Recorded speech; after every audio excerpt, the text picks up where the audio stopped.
একঘেয়ে চাল কুমড়োর রেসিপি না খেয়ে এইভাবে একবার তৈরি করে দেখুন।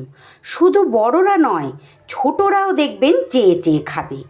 এমনকি যারা কোনো দিন চাল কুমড়ো খেতে পছন্দ করেন না, তাদের পাতেও দিলে তারাও আঙুল চেটে খাবেন।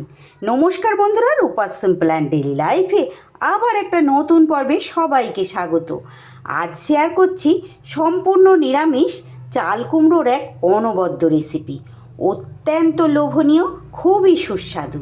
রেসিপিটি কিভাবে তৈরি করলাম চলুন তাহলে সেটাই এবার দেখে নিই। রেসিপির জন্য নিয়ে নিয়েছি আমি একটা কচি চাল কুমড়ো। এবার সবার প্রথমে চাল কুমড়োটা আমি আগে এরকম গোটা অবস্থাতেই খোসা ছাড়িয়ে নেব।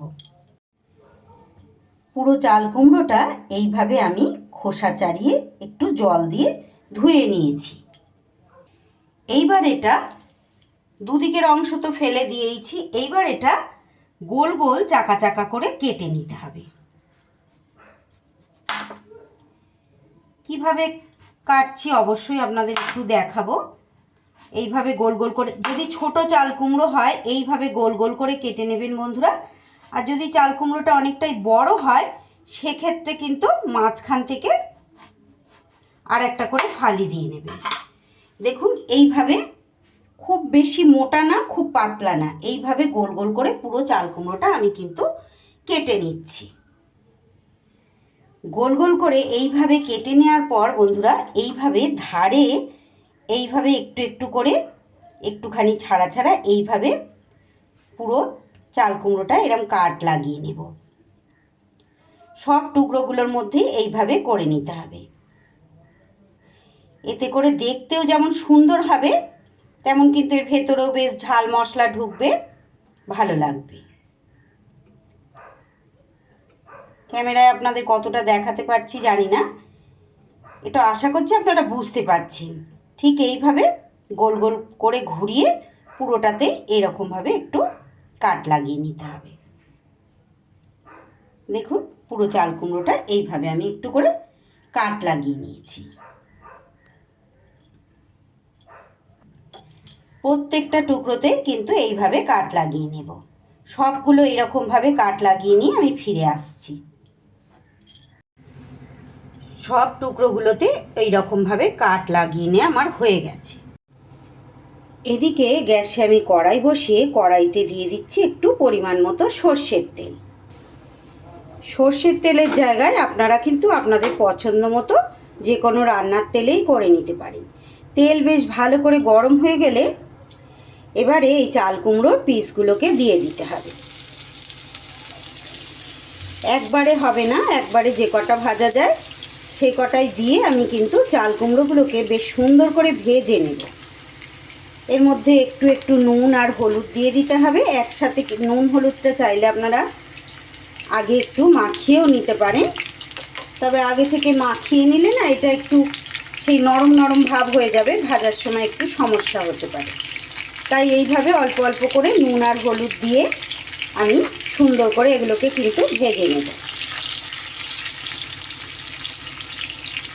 যদি কড়াইটা আপনাদের বড় হয় আরও বেশি বেশি ধরে তাহলে বেশি বেশিও কিন্তু দিতে পারেন। বন্ধুরা, চাল কুমড়ো তো আপনারা অনেক রকমভাবে খেয়েছেন, একবার এইভাবে খেয়ে দেখতে পারেন। ভীষণ সুস্বাদু হয় আর সম্পূর্ণ নিরামিষ।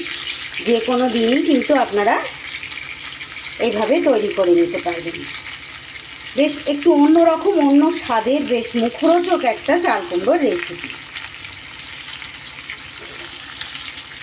এইভাবে উল্টে পাল্টে একটু বেশ যেভাবে চাল কুমড়ো ভাজা খাই আমরা আর কি, এইভাবে একটু উল্টে পাল্টে বেশ লাল লাল করে ভেজে নিতে হবে।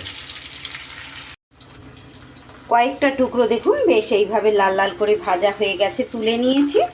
আর এগুলোও কিন্তু আমার একই রকমভাবে ভাজাও হয়েছে লাল লাল করে, আর তার সাথে কিন্তু বেশ চাল কুমড়ো আমার সিদ্ধও হয়ে গেছে। এইভাবেই লাল লাল করে ভেজে নিতে হবে। এবার এগুলোকেও তুলে নেব। এগুলোকেও তুলে নিয়ে এবার বাকি টুকরোগুলো একই রকমভাবে কিন্তু ভেজে নিতে হবে। মাঝারি টু হাই ফ্লেমে সব কুমড়োর টুকরোগুলো কিন্তু আমার ভাজা হয়ে গেছে। এইবার কড়াইয়ে আর একটু পরিমাণ সর্ষের তেল আমি এখানে অ্যাড করে দিলাম। এবার এর মধ্যে তেলের মধ্যে দিয়ে দিলাম একটা তেজপাতা। তেজপাতা ছাড়া এখানে কিন্তু আর কিছুই আমি ফোড়নে দেব না। তেজপাতাটা দেওয়ার পর এখানে একটা ছোট সাইজের টমেটো পেস্ট করে রেখেছিলাম সেটা দিয়ে দিলাম। তারই সাথে দিয়ে দিচ্ছি পরিমাণ মতো একটু নুন, আর দিয়ে দিচ্ছি এখানে কিছু গুঁড়ো মশলা। এর মধ্যে নিয়েছি দেখুন পরিমাণ মতো হলুদ গুঁড়ো আর একটু কাশ্মীরি লঙ্কার গুঁড়ো, আর তার সাথে 1 চা চামচের মতো ধনের গুঁড়ো। যেহেতু টমেটোর জলটা আছে এরই মধ্যে কিন্তু মশলাটা দিয়ে খুব ভালো করে লো ফ্লেমে কষিয়ে নিচ্ছি। এদিকে মিক্সির বাটিতে আমি নিয়ে নিচ্ছি দেখুন, এখানে আমি 4-5টা গোটা কাজু নিয়ে নিয়েছি। হয়তো ভাবছেন চাল কুমড়োর রেসিপিতে আবার কাজু দেওয়ার কী দরকার। এটা একটু টেস্ট বাড়িয়ে তোলার জন্য আমি এখানে ব্যবহার করছি বন্ধুরা। আর তার সাথে দিয়ে দিচ্ছি 2 চামচ সাদা তিল। চাইলে আপনারা কাজুটা এখানে বাদ দিয়ে শুধু সাদা তিলও দিয়ে রান্নাটা করতে পারেন। শুকনো অবস্থায় এইভাবে একটু গুঁড়িয়ে নিয়ে এইবার এর মধ্যে দিয়ে দিচ্ছি 2টো কাঁচা লঙ্কা ঝালের জন্য। আর এবার একটু জল দিয়ে ভালো করে মিহি পেস্ট একটা তৈরি করে নিচ্ছি। এদিকে দেখুন এই মশলাটাও আমার বেশ তেল ছেড়ে দিয়েছে, সুন্দর করে কষা হয়ে গেছে। এইবার এর মধ্যে কাজু আর তিল বাটাটা একটু আমি জল দিয়ে পাতলা করে নিয়েছি, সেইটা কিন্তু দিয়ে দিলাম। এবার এই মশলাও খুব সুন্দর করে একটু ভাজা ভাজা করে কষিয়ে নিতে হবে। এতক্ষণ পর্যন্ত যে সকল বন্ধুরা আমার সঙ্গে রয়েছেন, আমার রেসিপিটি দেখছেন, যদি রেসিপিটি ভালো লাগে বন্ধুরা প্লিজ একটা লাইক করে দেবেন, আর একটা ছোট্ট কমেন্ট করে ভিডিও শেষে জানিয়ে যেতে ভুলবেন না যে আপনাদের কেমন লাগলো। আর যে সকল বন্ধুরা আজকে প্রথম এসেছেন আমার চ্যানেলে, আমার রেসিপি যদি আপনাদের ভালো লেগে যায় আমার চ্যানেলটা সাবস্ক্রাইব করে আমার পাশে থাকার অনুরোধ রইল। পাশে থাকা বেল আইকনটা অল করে রাখবেন, যাতে যে কোনো সময় যে কোনো দিন আমি রেসিপি দেওয়ার সাথে সাথে আপনাদের কাছে নোটিফিকেশান পৌঁছে যায়। আর ফেসবুক পেজ থেকে দেখে থাকলে আমার পেজটা ফলো করার অনুরোধ রইল। আমি কিন্তু প্রত্যেক দিন এই রকম বিভিন্ন ধরনের রেসিপি দিয়ে থাকি, আশা করছি আপনাদের ভালো লাগবে। আর পুরনো বন্ধুরা তাদের জন্য তো রইল আমার অনেক অনেক শুভকামনা আর অসংখ্য ধন্যবাদ। দেখুন কথা বলতে বলতে এই মশলাও কিন্তু খুব সুন্দর করে আমার কষানো হয়ে গেছে। খুবই লোভনীয় একটা রেসিপি বন্ধুরা, একদম সিম্পলভাবে শেয়ার করছি। এইভাবেই তৈরি করবেন, একঘেয়ে তো কোনো রেসিপি আমাদের খেতে ভালো লাগে না, তবে এইভাবে করলে কিন্তু যেমন ভাত দিয়ে ভালো লাগবে তেমন রুটি পরোটার সাথেও কিন্তু ভালো লাগবে।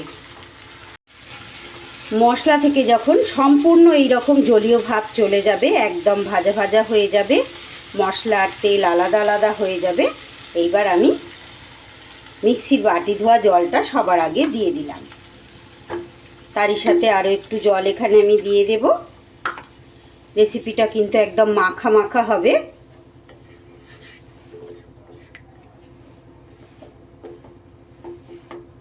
এইবার ঢাকা চাপা দিয়ে এটা একটু ফুটতে দেবে।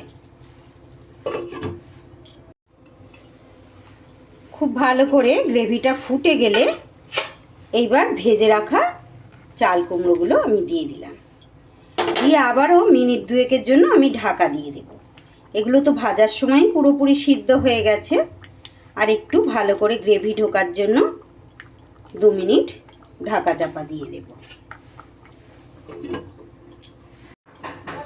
2 মিনিট বেশ ভালো করে ঢাকা চাপা দিয়ে রান্না করে নেবার পর দেখুন গ্রেভি কতটা ঘন হয়ে গেছে। এইবার পরিমাণ মতো সামান্য একটু স্বাদ ব্যালেন্সের জন্য দিয়ে দিলাম চিনি, যেহেতু নিরামিষ রেসিপি, দিয়ে দিলাম গরম মশলা, আর তার সাথে একটু ঘি। এইবার সুন্দর করে সব উপকরণগুলো একটু মিশিয়ে নিতে হবে।